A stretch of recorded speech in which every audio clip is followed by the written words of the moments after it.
یہ جو warning signs ہوتے ہیں یہ ہمارے بینیفٹ کے لیے ہوتے ہیں.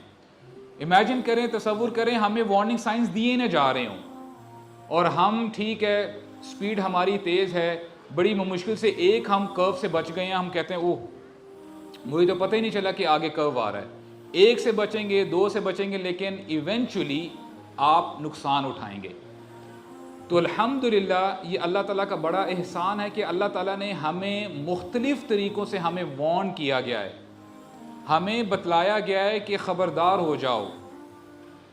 وَلِتُنذِرَ بِهِ, اس قرآن سے لوگوں کو خبردار کیجئے. اور کیا ہے, وَذِكْرَى لِلْمُؤْمِنِينَ, اور نصیحت کریں, یاد دہانی کروائیں مسلمانوں کو, مومنین کو. لیٹس سے میرا ایک دوست ہے اور ہم لوگ سکول میں ایک ساتھ پڑھے, کالج میں ایک ساتھ ہم نے پڑھا, لیکن ہوا کیا اس کو جب ڈگری مل گئی وہ یو ایس چلا گیا, کینیڈا چلا گیا. 10 سال گزر جاتے ہیں, 15 سال گزر جاتے ہیں, کوئی رابطہ نہیں ہوتا.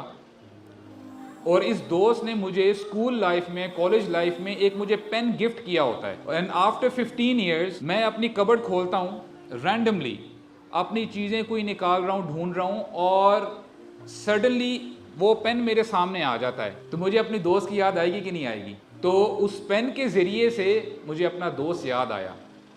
سملرلی یہ جو قرآن ہے نا, قرآن یہ یاد دہانی ہے مسلمانوں کے لیے کہ اے میرے بندے, یہ دنیا ٹیمپرری ہے, یہ تمہارا پکا ٹھکانہ نہیں ہے. You are not going to live in this دنیا forever. تم ہمیشہ ہمیشہ رہنے کے لیے نہیں آئے. تو یہ بار بار ہمیں یاد دہانی کروائی جاتی ہے, اور اس کو قرآن مجید کو تو اللہ تعالیٰ نے الذکر کہا ہے, دی ریمائنڈر.